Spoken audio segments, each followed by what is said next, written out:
정말 꿈 같은 얘기지만 네일 아트 영재학급이 있을 수 있듯이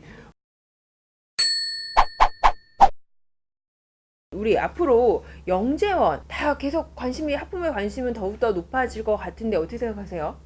사실 영재원에 대안되는 또 네. 다른 교육기관이 아직은 별로 없어요. 네. 그러다 보니까 다양한 교육기관 혹은 다원화된 교육기관들이 학생들에게 필요함에도 불구하고 우리가 흔히 알고 있는 교육청 영재원 혹은 대학교 부설 영재원들 일부 소수를 향해서 교육할 수밖에 없기 때문에 지금 학부모님들에 대한 인기는 수요와 공급적인 측면에서 보았을 때 점점 계속 올라갈 거라고 유지될 거라고 저는 보여지는 거죠. 그러니까 현상적으로 보면 영재원에 대한 관심이 높아질 수밖에 없는 건 전 인정은 해요. 근데 이제 원칙적으로 생각을 해본다면 우리가 계속 얘기했던 것처럼 영재원이나 영재학교 같은 경우는 진짜 타고난 재능과 이 아이가 갖고 있는 재능을 극대화시켜서 국가와 사회에 이바지할 수 있는 정말 그런 뛰어난 인재를 기르기 위한 투자 과정이잖아요. 근데 이게 현실적으로는 마치 영재원을 나오고 과거나 영재학교를 진학해서 스카이를 진학할 수 있는 약간 뭐 진학을 위한 로드맵처럼 되어 있는 그런 시선들, 그것 때문에 우리 아이들에게 너무 지나친 어떤 학업 프레스를 주는 모습으로 변화되는 것, 그런 것들이 되게 많이 우려가 되는 부분이고, 그러다 보니까 부모의 조급함 심리 때문에 어떤 이런 그 불필요한 경쟁들이 자꾸 과열되고 있는 것 아닌가 하는 그런 우려는 분명히 있는 것 같아요. 영재원이랑 영재학교에 대해서 다시 한번 좀 설명을 해주시면 좋을 것 같아요. 영재원은 초, 중, 등을 위한 거고 영재학교는 어떻게 되는 거죠? 영재원은 네. 기존에 이거는 공교육에서 네. 빠져 있는 외부의 또 하나의 그냥 교육기관이에요. 별도의 수업이라고 보시면 될 것 같고요. 영재학교는 초등학교 혹은 중학교, 고등학교를 대체할 수 있는 이거는 하나의 학교입니다. 지금 영재학교라고 하게 되면 소위 과학고들 중에서 기존의 과학고들 중에서 영재교육진흥법에 따라서 설립 전환을 희망하는 학교들 손들어 해서 거기에 지금 심사를 통해서 통과한 그 8개 학교들이 기존의 6개의 세종과학영재학교와 그 다음에 인천과학예술영재학교, 그 다음에 세종과학예술영재학교가 지금 추가가 돼서 전국의 영재학교는 8개 정도가 있죠. 모집 요강을 보게 되면 사실 지금 지필고사가 고입에서 거의 없어졌는데 없어졌음에도 불구하고 영재학교를 들어가기 위해서는 2차 창의성 검사라고 하는 걸 통해서 창의 영재성 검사를 통해서 들어가게 됩니다. 근데 이것도 학교마다 뽑는 출제하는 방식이 전부 다 다양해. 어디는 단답형, 어디는 주관식, 어디는 사고력, 학교마다 출제하는 경향이 다 달라서 준비는 해야겠지만 내려가지고서 보게 되면 영재원에서 선발하는 방식하고 굉장히 유사합니다. 영재원도 지금과 같은 시즌에 지원하고 서류 집어넣고 그 다음에 가서 시험 보고 3차 면접 보고서 선발하듯이 영재학교 또한 처음에 1차 서류 넣고 그 다음에 2차 다른 학교군, 그러니까 과학고등학교군이나 자사고군 혹은 외고국제고군에는 없는 2차 영재성 검사를 실시를 하는 거죠. 그리고 3차에 영재 캠프 떠나서 영재 캠프라고 하는 것은 과제 집착력이나 문제 해결력 보고 그 다음에 면접을 통해서 선발하는 게 영재 캠프인데, 이렇게 3단계에 걸쳐서 선발을 하고 있는 영재원이나 영재학교의 지금 선발 방식이 좀 많이 유사하다라고 볼 수 있을 것 같고요. 그래서 영재교육원에서 어쨌든 트레이닝을 한 학생들이 영재학교에도 입학할 가능성이 이 시험의 선발 방식의 유사성에 대한 예행 연습을 했기 때문에 뿐만 아니라 본인이 가지고 있는 학업 성취도나 학업 역량 자체가 워낙 뛰어나다 보니 제일 중요한 내신에 있어서도 아까 임정빈 대표님이 말씀하셨잖아요. 들어갈 때 얘네들은 서류가 좀 다르다라고 말씀을 하셨는데, 과학고나 영재학교를 갖다가 입학할 때에는 다른 학교와 다르게 일반적인 학생부에 없는 백분위, 그 다음에 표준 편차, 원점수 다 볼 수가 있게 되어 있거든요. 그러다 보니까 이 학생의 내신 성취도, 그러니까 학습 역량까지 다 들여다볼 수 있어요. 그러니까 이게 기본일 수 있는데, 이런 기본적인 학습 역량이 뛰어난 학생들이 영재원이라든지 영재학교에 입학할 가능성이 훨씬 더 높다, 이렇게 볼 수가 있는 거죠. 영재원을 나온 아이들이 영재학교에 진학할 확률이 높다라는 네, 말씀이신 맞습니다. 거죠? 그렇게 되면 이게 그냥 입시의 로드맵이 아닌가라는 생각이 드는데 어떻게 생각하세요? 실제로 네. 그렇게 진행되는 경우가 진행될 수밖에 없고요. 네네. 아무래도 이제 정말로 전국에 8개밖에 없는 영재고를 나온 친구, 영재고에 들어간 친구, 거기서 수업 받는 친구들은 대학 입장에서 보면 되게 욕심나는 인재일 수밖에 없잖아요. 아무래도 진행되는 수업도 무학년제 자기가 원하는 어떤 수업을 대학생의 레벨에 있는 수업들을 다양하게 들을 수도 있고, 또 영재고를 다니는 아이들은 자신만의 어떤 주제를 잡고 논문을 쓴다거나 하는 어떤 그런 활동도 자유롭게 이루어지기 때문에 상위권 대학에서는 그 아이들에 대한 욕심이 당연히 있고요.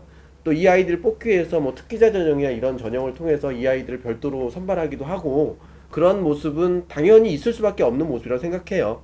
근데 이제 가장 이슈가 되는 것은 뭐 아시겠지만 최근에 뭐 자사고 폐지되면서, 외고 자사고 폐지되면서 영재고 과고도 없애자 뭐 이런 이슈까지 나오기도 하는데, 어쨌든 그런 특별한 혜택을, 뛰어난 능력을 갖고 있는 애들에게 뛰어난 교육 시스템을 제공해서 그 아이들을 육성하는 것은 당연히 있어야 된다고 하는데, 그로 인해서 발생되는 약간 사회적인 또 다른 어떤 비용의 지출, 그리고 거기에 편승해서 아이의 어떤 능력과 동떨어진 부모님의 어떤 기대에 의해서 좀 오버슈팅하는, 사교육비에 오버슈팅하는 그런 분들이 많다 보니까 그런 부분에 대한 뭐 비판, 그런적 시각이 영재고 과고까지도 뭐 폐지돼야 되지 않느냐, 이런 어떤 주장까지 이어지고 있는 것 같습니다. 학부모님들의 그 열기는 어차피 예전에 서울대 폐지론이 나왔을 때에도 서울대가 없으면 그런데 누군가는 그 자리를 지위를 대체할 거예요. 네. 그러다 보니까 영재고나 과학고 같은 경우에 학교들이 없다라고 해서 그 열기가 사그러지지 않을 것이며, 그러니까 영재고 과학고를 없애기 위한 명분이 될 수가 없을 것이며, 또 하나가 지금 영재고 학교 과학고를 진학한 학생들은 순수하게 이공계 출신으로 거의 대부분 갑니다. 그러다 보니까 잘 유지가 되고 있다라고 보는 거죠. 그러면 설립 계획대로요. 그러면 외고나 국제고 같은 경우에는 아이들이 다 어문 계열로 갔냐? 그 비율이 지금 과학고 영재학교 졸업해서 이공계열 간 학생들의 비율에 비해서 현저히 떨어진다라는 조사가 나와 있거든요.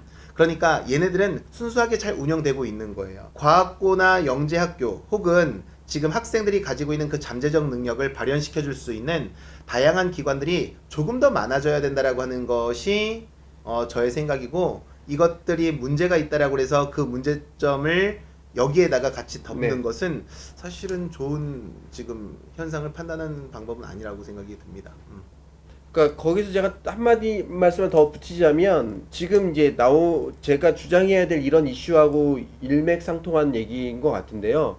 결국 상위 차별화된 교육을 받을 수 있는 학교 자체를 분리하다 보니, 그러니까 아이들이 너무 부류만 모여 있는 교육기관이 자꾸 양산되는 거잖아요. 그래서 지금 현재 정부가 추진하고 있는 고등학교 체제 개편안이나 이런 것들을 보면, 같은 학교 안에서 뭔가 이 다양한 아이들이 어우러질 수 있는 분위기를 좀 만들어야 되고, 또 아이들의 수준별 교육도 학교 안에서 이루어질 수 있는 그런 문화를 만들어가고자 하는 게 큰 방향이라는 거죠. 그렇다 보면, 물론 제 말이 너무 극단적일 수도 있겠지만, 그러니까 이상적으로 말씀드린다면 현재 진행될 고교 학점제를 통해서 아이들이 학교 안에서 다양한 수준별 교육을 자신의 능력에 맞게 선택하고, 때로는 그 안에서 다른 아이들과 함께 어울릴 수 있는 다른 뭐 학교 교육 활동을 참여할 수 있다면, 사실 더 많은 아이들에게 다양한 형태의 교육, 아까 말씀하셨던 프로젝트 기반의 어떤 창의성을 기를 수 있거나 혹은 과제 해결력을 기를 수 있는 그런 교육들이 더 많은 학교에서, 그게 특별하게 분리된 학교가 아니라 모든 학교에서 그런 교육들이 수월성 교육으로 이루어질 수만 있다면 굉장히 바람직한 이상향이 되지 않을까, 이런 생각을 해보는 거죠. 맞아요. 근데 지금도 영재학교에 들여다보게 되면, 영재원 선발하는 내용을 들여다보게 되면 각 학교별 TO도 있지만 전체적으로 선발하는 인원 자체가 굉장히 작아요. 네네네. 한 학교에 보통 120명씩 선발을 하고 영재원에서도 지금 40명씩 이렇게 선발을 하게 되는데, 그러다 보니까 영재 자체가 원래 없는 거예요. 근데 한 학교에 영재학급을 모집할 만큼 지금 아까 말씀하신 내용 중에 학교에서 수준별 수업을 해서 영재반을 만들자, 혹은 상위반, 중위반, 하위반을 만들자, 학교에 지금 진행되고 있는 영재학급은 그냥 내신 잘하는 학생들의 모임이지 진짜 영재들의 모임은 아닌 거거든요. 그러니까 영재학교라고 하는 것에 대한 취지는 취지대로 그대로 살려두고, 그러니까 지금은 영재를 바라보는 관점이 예를 들어서 수학과학 영재에 집중된 그것과 관련해서 특화된 학교라고 한다면, 다양한 형태의 영재를 선발하는 그 기준들과 코스들을 다원화적인 측면에서 만들어주는 것이 더 좋지 않을까라는 측면이 있고, 기존의 영재학교가 영재학급으로 혹은 기존의 영재학교가 학교 내에 커리큘럼으로 흡수되는 것은 상당히 아이들의 수준 차가 너무나 격차가 나서 쉽지 않을 것이다. 저는 이제 이렇게 판단을 하는 거죠. 근데 이제 뭐 예를 들면 이런 거라고 생각해요. 영재 학교를 없애자 뭐 이런 것까지 주장하고 싶진 않지만 그런 진짜 특별한 교육을 받아서 뭐 국가를 위해서 투자를 받아야 될 아이들을 교육시키는 기관은 따로 있더라도 보편적인 대다수는 같은 울타리 안에서 뭐 어떤 공통교육과정 혹은 같은 울타리 안에서의 환경에서의 생활을 하고 그 안에서 내가 관심 있는 분야에서는 수월성 교육을 받는 어떤 그런 형태의 교육 체계가 대한민국에 만들어진다면 아까 말씀하신 것처럼 영재학급이 있으나 능력이 안 되면 영재학급에 못 들어오는 거잖아요. 그러니까 그런 형태의 어떤 학교 안에서 내가 정말 뭐 그 영재학급이 꼭 국영수만 있는 게 아닐 수도 있잖아요. 뭐 미술의 영재학급이 있을 수도 있고 뭐 정말 꿈 같은 얘기지만 네일아트 영재학급이 있을 수도 있듯이 뭔가 그 뛰어난 아이들이 자기에 맞춰서 학교 안에서 내 수준에 맞는 수업을 할 수 있다면 그리고 일반적인 보편적인 학교 생활은 여러 다양한 좀 부족한 아이들과도 함께 어울릴 수 있는 그런 학교 문화가 이루어진다면 되게 바람직할 것 같고 제가 이번에 그 공교육 그 개선 방안 하면서 자사고, 외고, 국제고 폐지되면서 실제로 그 외고 국제고에서 이루어지는 수업은 그대로 유지한다 이 얘기가 있었잖아요. 그래서 저게 무슨 의미일까를 봤더니 지난번에 제가 동탄에 한번 내려간 적이 있었는데 동탄 국제고가 있고 동탄 나루고가 있더라고요. 여기가 혁신학교예요. 그런데 두 학교 걸어서 얼마나 차이가 안 나. 그러니까 이 국제고에 있는 뭐 국제 문화, 국제 국제 문제 뭐 이런 몇 가지 교육을 나루고 아이들과 이렇게 학점교류를 하더라고요. 클러스팅. 그리고 또 이 국제고에서 받을 수 없는 약간 이공계열 수업을 또 저쪽에 가서 듣더라고요. 그러니까 약간 그런 식의 수업이 이루어진다면 더 많은 일반고 아이들이나 더 많은 아이들이 그런 국제고나 과거에서 이루어지는 뭐 약간 수월성 교육 혹은 상위권 학생들 위한 교육도 맞춤형으로 찾아 들어갈 수 있는 그런 시스템이 만들어지면 참 좋지 않을까라는 이상적인 그림이 머릿속으로 생각됐던 게 현실적으로 이루어지는 모습 보니까 되게 좋더라고요. 네, 그런 것들이 좀 많이 발전되면 어떨까 하는 기대를 좀 한번 말씀드리고 싶었어요. 이 커리큘럼 자체를 지금 아까 말씀하신 대로 클러스팅 얘기도 해주시고 다원화 시킨다라고 하는 측면은 제가 네네. 서두에서도 공감을 네네. 했었어요. 네. 그러니까 영재 학교에서 배우고 있는 내용들, 가르치고 있는 지도하는 교수법이라든지 학습법들을 일반 학교에도 확산시키고 그 다음에 모든 아이들에게 좀 같이 공유했으면 네네네. 좋겠다는 네. 얘기는 했지만 그럼에도 불구하고 카피가 안 되는 건 아이들의 수준에 대한 격차에 대해서는 모두가 다 동일한 프로그램을 가질 수는 없다라는 네, 것에 네, 대해서 네. 같은 주제에 대해서도 나오는 아이들의 사고의 정도가 네. 당연히 질적으로 다를 수밖에 없다 네, 보니 네, 네. 이 아이들을 위해서 지금 구분하려고 하는 영재학교는 다양한 형태의 영재학교. 그러니까 아까 말씀하셨듯이 뭐 국제 정치가 있어요. 네. 국제 정치에 따라서도 수준이 아이들이 있을 거 아니에요. 이걸 다 하게 되면 한 학교 내에서 공교육 안에서 이거를 가로로 자르고 세로로 잘라서 이걸 다 담을 수가 없어요. 그렇죠. 그러니까 네네. 지금 세로로 잘라서 이런 과정들에 대해서 지금 클러스팅도 하고 그다음에 다양하게 지금 커리큘럼도 고민하고 이런 내용이 했더라면 네. 이거를 그룹으로 자르는 학생들의 성취도에 따라서 그룹으로 자르는 방법도 사실은 저는 나쁜 방법이 아니다. 그래서 자기에게 적합한 교육을 하기 위해서 적합한 수준의 적합한 학교를 혹은 적합한 기관을 찾는 것 자체는 의미 있다라고 저는 보는 거고요. 네. 그래서 지금 기존의 학교에서 담으려고 하더라도 담는 데에 한계가 있을 것이다. 그렇죠. 네. 네. 네.